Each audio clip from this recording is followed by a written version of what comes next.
सबसे पहले आप लोगों से क्वेश्चन करती हूँ कि हमें जब पेन फील होता है तो मॉर्फिन से पहले पैरासिटामोल क्यों डॉक्टर प्रिस्क्राइब करता है?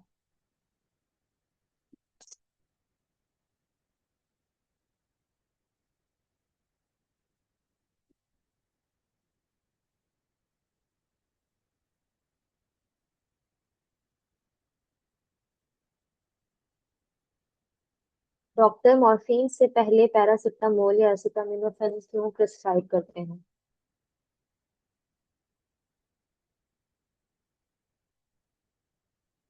जी।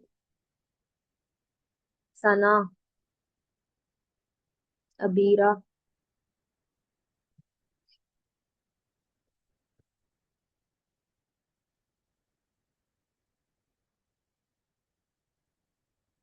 चल, इसका आंसर हमें जो है वो आज के सेशन में के लास्ट में मिल जाएगा।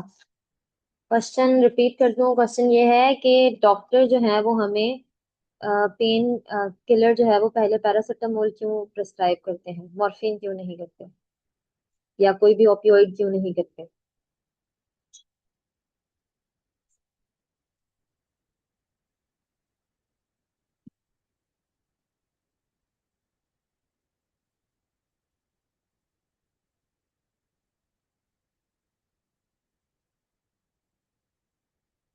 ओके, चले ठीक है। इसका आंसर हम सेशन के लास्ट में इंशाल्लाह बताएंगे। ओके। तो हमारे पास हम सबसे पहले पेन की डेफिनेशन देख लेते हैं। पेन क्या होता है? पेन जो है वो हमारे पास बहुत सारी डिजीजेस का साइन सिम्टम होता है। जब हमारी बॉडी में कोई इंजरी होती है, हमारा कोई टिश्यू डैमेज हो जाता है, तो उस टाइम पे हमारे पास जो अनप्लेजेंट फीलिंग होती है उसको हम कहते हैं पेन। पेन की जो टाइप्स हैं वो हमारे पास तीन तरह का पेन होता है: अक्यूट पेन, क्रोनिक पेन और न्यूरोपैथिक पेन। अक्यूट पेन कौन से पेन को कहते हैं? हम वो पेन जो शॉर्ट टर्म के लिए होता है। आवाज क्लियर है मेरी?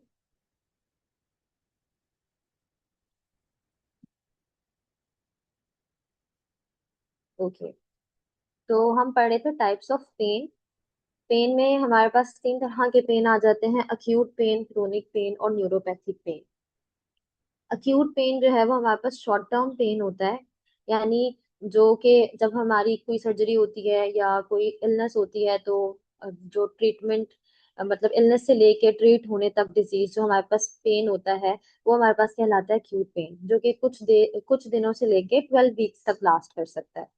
उसके बाद हमारे पास क्रोनिक पेन है, जो कि लॉन्ग टर्म पेन है, और वो 12 वीक से ज्यादा जो है वो ज्यादा देर तक रह सकता है। और हमारी इंजरी हील भी हो जाए उसके बाद भी जो है वो रह रहा होता है। क्यों? क्योंकि हमारे जो नर्वस सिस्टम है वो पेन के सिग्नल्स जो है वो सेंड हो रहे होते हैं, और हमारे पास पेन ब्रेन जो है वो परसीव कर रहा होता है, और इसलिए एज अ रिस्पॉन्स हमें पेन फील हो रहा होता है। उसके बाद न्यूरोपैथिक पेन। न्यूरोपैथिक पेन हमारे पास जो है वो पेन होता है जिसमें हमारे पास नर्व्स डैमेज हो रही होती हैं, और बहुत बर्निंग और स्टबिंग सी जो है वो सेंसेशन फील हो रही होती है। जैसे कि हमारे पास जो डायबिटीज के पेशेंट होते हैं, और उनको डायबिटीज के पेशेंट्स को अक्सर पैर में जो है वो बहुत टिंगलिंग और बर्निंग सेंसेशन फील हो रही होती है, क्योंकि उनको जो है वो न्यूरोपैथी हो जाती है।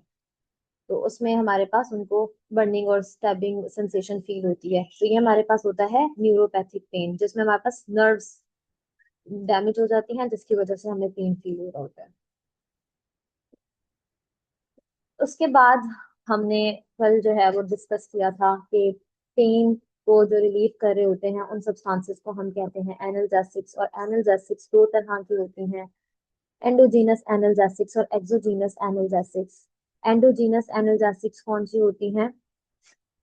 वो जो हमारी बॉडी खुद हमारी बॉडी में मौजूद होती हैं और पेन को रिलीफ दे रही होती हैं, पेन को किल कर रही होती हैं। और एक्सोजीनस एनाल्जेसिक्स कौन सी होती हैं? जो ड्रग्स होती हैं या जो मेडिसिन होती हैं हमारे पेन को रिड्यूस कर रही होती हैं। फिर हमने एक्सोजीनस एनाल्जेसिक्स की क्लासिफिकेशन को डिस्कस किया था। हमारे पास एक्सोजीनस एनाल्जेसिक्स जो हैं वो अ, उनको हम क्लासिफाई करते हैं तीन मेन टाइप्स में, या तीन ग्रुप्स में, या तीन क्लासेस में, जिसमें हमारे पास आ जाता है ओपियोइड्स, नॉन ओपियोइड्स और एडजुवेंट ड्रग्स। ओपियोइड्स को हमने कल डिटेल में डिस्कस कर लिया था, कि हमारे पास ओपियोइड्स जो हैं वो स्ट्रॉन्ग पेन मेडिसिन होती हैं। फिर ओपियोइड्स की फर्दर क्लासिफिकेशन देखी थी, एगोनिस्ट, एंटागोनिस्ट और मिक्स्ड एगोनिस्ट एंटागोनिस्ट। ठीक है, और आज जो है वो हम डिस्कस करेंगे नॉन ओपियोइड्स और एडजुवेंट ड्रग्स को। यहाँ तक क्लियर है? अभी तक कोई क्वेश्चन?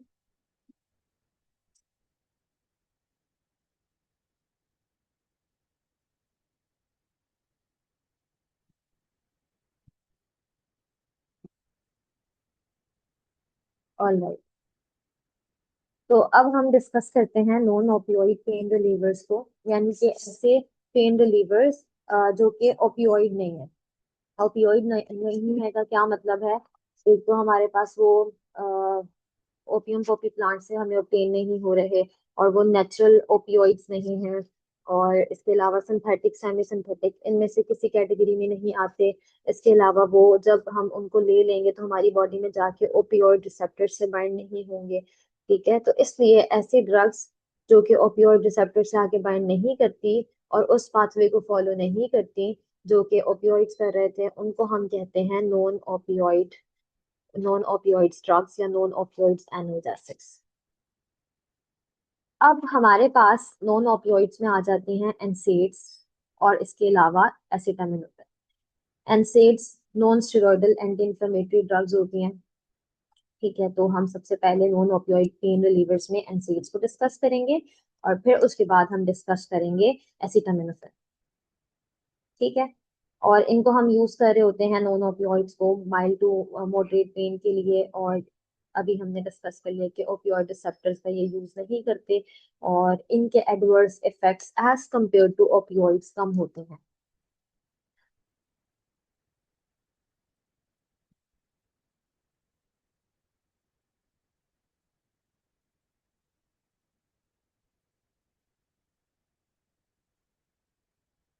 अच्छा जी, तो हमारे पास जो नॉन ओपियोइड पेन रिलीवर्स हैं उनमें हम पहले डिस्कस करेंगे एनसेड्स को।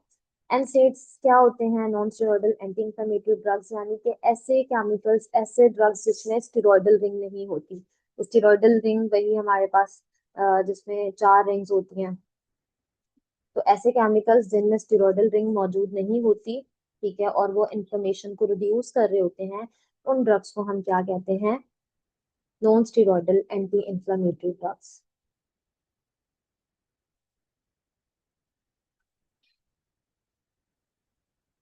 अच्छा जी, तो अब हमारे पास एनसेड जो हैं, ये कॉमन मेडिसिन हैं जो कि क्या कर रही होती हैं? हमारे पेन को रिलीव कर रही होती है, फीवर को रिलीव कर रही होती है, और स्वेलिंग को रिलीव कर रही होती है। फिर अगर हम इसके मैकेनिज्म ऑफ एक्शन की बात करें, तो इसका मैकेनिज्म ऑफ एक्शन क्या है कि एनसेड्स कैसे काम कर रही होती हैं? हमारी बॉडी के अंदर जो साइक्लोऑक्सीजिनेस 1 और साइक्लोऑक्सीजिनेस 2 एंजाइम्स है, इनको ब्लॉक करके एनसेड्स काम कर रही होती हैं। इनकी ब्लॉकेज से की वजह से क्या होता है? हमारा पेन जो है वो रिलीफ हो रहा होता है।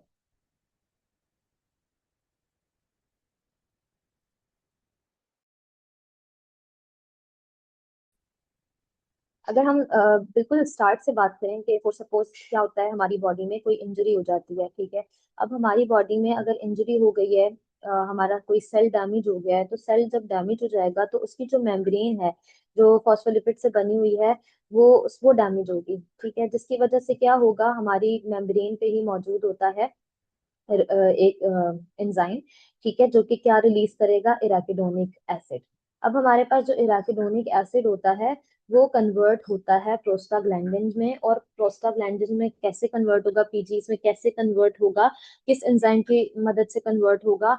साइक्लोऑक्सीजनेज एंजाइम की मदद से।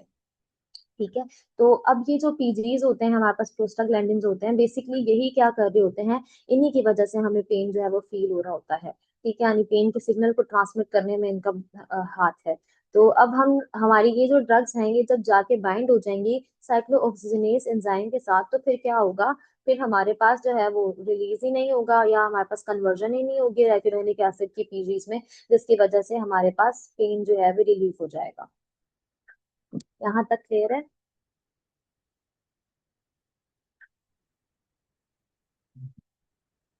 Yes ma'am. Hmm, okay. अब हमारे पास जो है वो आ जाता है कि इनका फार्माकोलॉजिकल एक्शंस क्या हैं एनसेड्स के। तो हमारे पास ये पेन को रिलीव कर रहे होते हैं, इसके अलावा एंटी इंफ्लेमेटरी होते हैं, तो हमारी जो स्वेलिंग रेडनेस वगैरह होती है या जो फ्लूइड बिल्डअप है उसको रिड्यूस करते हैं। और एंटीपायरेटिक इफेक्ट भी होता है। इसके अलावा ब्लड थिनिंग इफेक्ट भी होता है, क्योंकि ये जो है हमारे पास एनसेड्स की क्लासिफिकेशन को हम आगे डिस्कस करते हैं। उसमें जो हमारे पास नॉन सेलेक्टिव एनसेड्स होती हैं उनका ब्लड थिनिंग में यानी एंटीप्लेटलेट इफेक्ट भी होता है, तो उसको भी हम डिस्कस करते हैं। फिर पॉसिबल साइड इफेक्ट्स भी हैं। तो क्योंकि वो एनसेड्स जो कि नॉन सेलेक्टिव होती हैं, तो वो जो है उनके बहुत सारे साइड इफेक्ट्स भी आते हैं, वो भी हम डिस्कस करते हैं, लेकिन इससे पहले हम एनसेड्स की क्लासिफिकेशन को देख लेते हैं। तो हमारे पास जो एनसेड्स की क्लासिफिकेशन है, एनसेड्स जो है उनको हम दो क्लासेस में क्लासिफाई करते हैं या दो कैटेगरीज में क्लासिफाई करते हैं। एक हमारे पास होती है नॉन सिलेक्टिव एनसेड्स और एक होती है हमारे पास सिलेक्टिव साइक्लोहेक्सिनेज 2 इनहिबिटर्स। अब एनसेड्स जो है वो कितने स्ट्रांगली ब्लॉक करी हैं इन दो एंजाइम्स को, साइक्लोहेक्सिनेज 1 और साइक्लोहेक्सिनेज 2 एंजाइम को, इसकी बेसिस पे हम जो है वो इसको क्लासिफाई कर रहे होते हैं। तो हमारे पास जो नॉन सेलेक्टिव एनसेड्स होती हैं, ये साइक्लोहेक्सिनेज 1 और साइक्लोहेक्सिनेज 2 दोनों को ब्लॉक कर रही होती है। जबकि जो सिलेक्टिव होगी वो क्या करेगी, साइक्लोऑक्सीनेज 2 एंजाइम को ब्लॉक करेगी।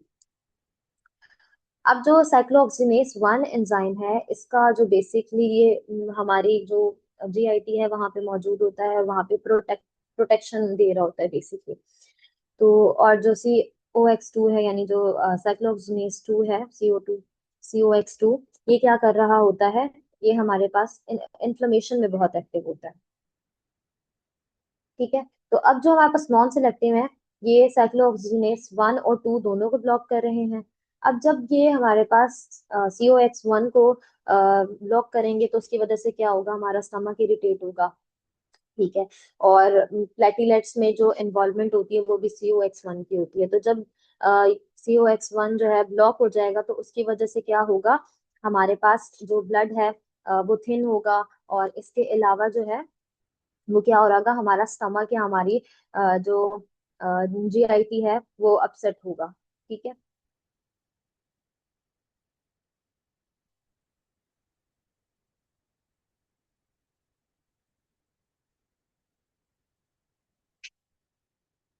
ओके। तो अब हमारे पास नॉन सिलेक्टिव एनसेड्स में आइबुप्रोफेन, नेप्रोक्सेन, डिक्लोफेनेक, एस्पिरिन, ठीक है, और इंडोमिथासिन आ जाते हैं। जबकि जो हमारे पास सिलेक्टिव COX2 इनहिबिटर्स हैं, ये जो ड्रग्स होती हैं, ये जो कैटेगरी है एनसेड्स की, इसमें वो तमाम ड्रग्स आ जाती हैं जो कि COX1 को ब्लॉक नहीं करती। इनका काम होता है COX2 यानी साइक्लोऑक्सीनेज 2 एंजाइम को ब्लॉक करना है, जो कि कब एक्टिव होता है, इन्फ्लेमेशन में। जब ये COX2 को ब्लॉक कर देंगे, जिसकी वजह से क्या होगा, हमारे पास एक तो COX1 को ब्लॉक नहीं करी तो उसकी वजह से हमारा जो स्टमक है वो प्रोटेक्ट रहेगा। और COX2 को ब्लॉक करी है जिसकी वजह से हमारी जो इन्फ्लेमेशन है वो रिड्यूस होगी, जो स्वेलिंग रेडनेस होती है वो सब जो है वो रिड्यूस होगी। तो वो हमारे पास ऐसी तमाम ड्रग्स जो COX2 को सिलेक्टिवली इनहिबिट कर रही होती हैं उनको हम कहते हैं दो NSAIDs which are called selective COX2 inhibitors. इसमें हमारे पास कौन सी फैमिली आ जाएगी, सेलिसॉक्सिब की। ठीक है, एटोरीसॉक्सिब और पेरिसॉक्सिब।